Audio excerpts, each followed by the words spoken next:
Mas voltando, andar de máscara, as pessoas vão andar de máscara, doutor, simplesmente, não, agora é minha vez, por favor, fica à vontade, pacientemente. Pode falar suas fake news, fala do exame de Nova York, fala do teste de Nova York.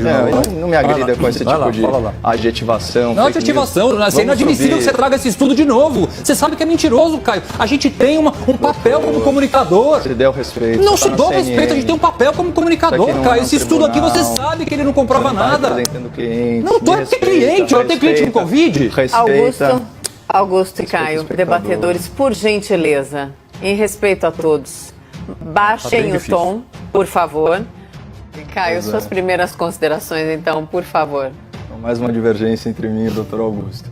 Bom, um dos pressupostos aí de um bom debate é a credibilidade dos debatedores. Mas ontem, nesse mesmo programa, eu tive a minha credibilidade questionada publicamente, por isso eu quero aproveitar essa fala inicial para defender a minha reputação e o meu compromisso com a verdade. Em dado momento da minha argumentação, eu disse o seguinte, abre aspas, no contexto de uma doença altamente infectante, como a Covid-19, é muito difícil fazer um isolamento social efetivo. Tanto que os números de Nova York, que foi o epicentro da pandemia no Ocidente, deixaram isso muito claro. 2/3 das contaminações em lockdown, que é uma versão aí mais severa de isolamento e quarentena, foram dentro de casa.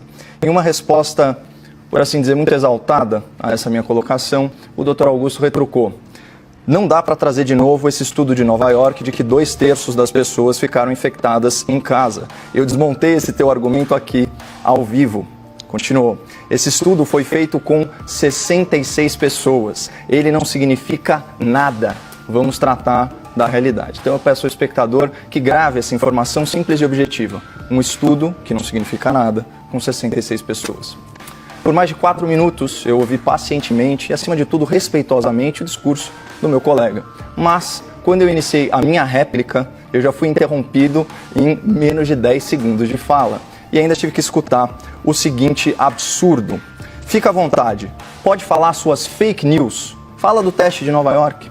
Bom, a definição de fake news ela ainda é muito vaga, mas já é tratada como crime no âmbito do STF. Em linhas gerais, fake news é uma notícia fraudulenta, veiculada com o objetivo de desinformar, ou pior, manipular o público.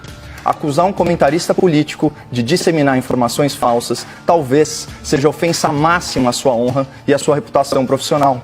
Seria como acusar um advogado criminalista de defender penas maiores para os seus clientes.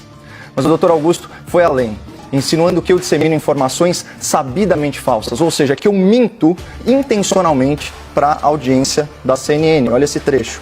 É inadmissível que você traga esse estudo de novo. Você sabe que é mentiroso, Caio. A gente aqui tem um papel como comunicador. Bom, após essas sucessivas grosserias, eu tentei lembrar o meu debatedor que ele estava num ambiente de excelência. E aqui na CNN, a gente tem um manifesto que orienta o que deveria orientar a nossa conduta profissional. Ele diz o seguinte no seu trecho final: fatos não são interpretações. Uma vez que os fatos já estão estabelecidos, opiniões podem ser formadas. É por isso que, na CNN, nós começamos com os fatos.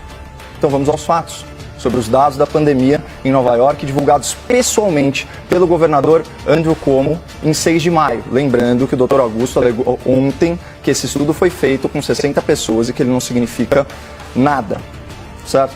Fala do governador.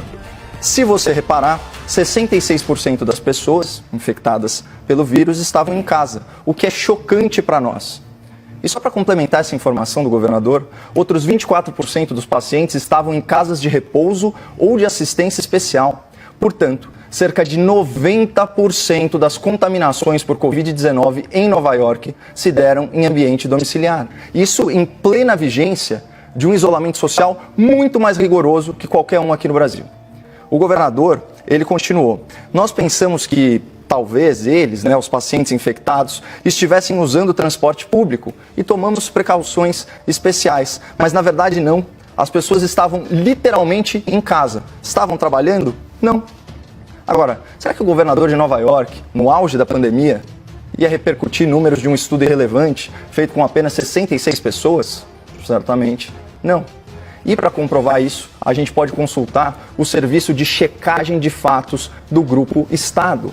O Estadão Verifica, que analisou o tema e cravou o seguinte, aspas, o governador Andrew Cuomo deu uma entrevista coletiva para falar sobre os dados coletados pelo Departamento Estadual de Saúde. Foram mais de 1.300 pacientes internados em 113 hospitais de todo o estado ao longo de 3 dias.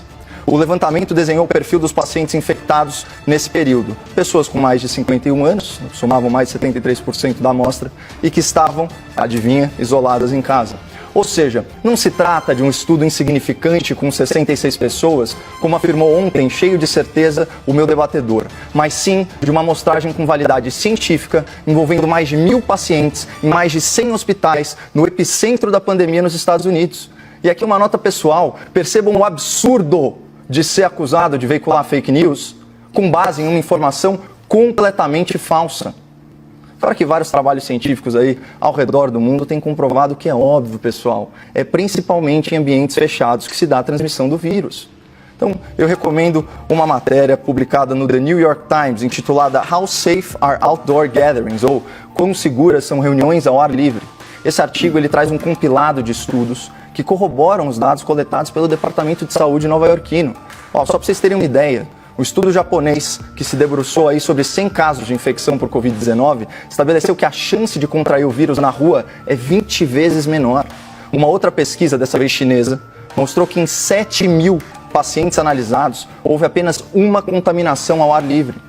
Uma epidemiologista de Harvard, professora Julia Marcus, chegou a afirmar, aspas, o ar livre é o que vai nos salvar. Esses são os dados atuais sobre a transmissão do novo coronavírus. Agora, a interpretação desses dados e as conclusões que a gente extrai deles, bom, isso varia de pessoa para pessoa, de governo para governo, e isso faz parte do debate. Nova York, por exemplo, divulgou esses números, reforçando o fique em casa. Eu vejo esses números de outra forma. Eu me sinto muito mais seguro para defender a flexibilização da quarentena e a adoção do isolamento social focado em grupos de risco. E eu me pergunto, onde está a fake news aqui? Cadê a notícia falsa que eu supostamente divulguei? Então, como espectador da CNN, eu reitero o meu compromisso com a busca pela verdade e eu tenho humildade intelectual para saber que esse é um esforço diário e que eu posso, não só posso, eu posso e vou errar. E se eu me equivocar de forma relevante sobre fatos, vocês podem contar aí com a minha retratação, como inclusive eu já fiz em outras ocasiões. Então, muito obrigado aí pelo espaço e feitos os devidos e necessários esclarecimentos, vamos voltar ao debate, o tema é interessantíssimo. Podemos voltar ao assunto de hoje, por gentileza? Vamos lá ao debate, então? Eu acho que não. Eu gostaria de tratar, por exemplo, se Beatles é melhor que Rolling Stones. Se a gente tem essa liberdade aqui de simplesmente trazer o tema que bem entende, eu acho que quero tratar. Eu estou agora falando. Eu quero tratar sobre que banda é melhor. Eu acho esse tema, inclusive, bastante interessante. Ou a gente poderia tratar se pizza deve ser comida com ou sem ketchup. Sim, Augusto e Caio, por gentileza. Eu vou continuar. Eu vou responder. E com relação ao termo fake news, Caio, você tem toda a razão. Ele foi usado de forma equivocada por mim. O que você faz é falácia argumentativa, não é fake news. São duas coisas diferentes, então aqui eu deixo também registrado que o termo fake news, por mim dito em relação ao meu debatedor, ele foi usado de forma inapropriada. Vamos então para os argumentos finais. Caio, você começa?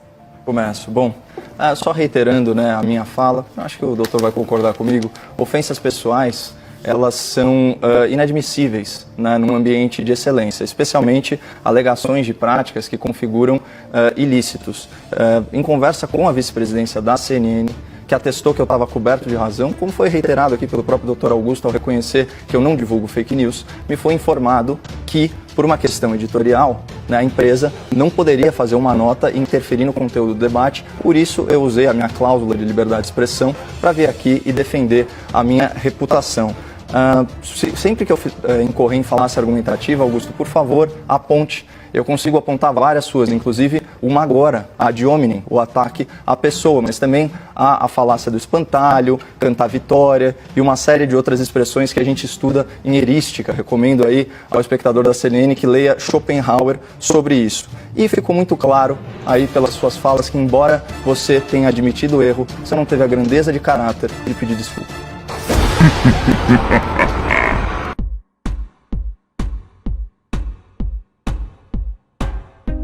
Arregou.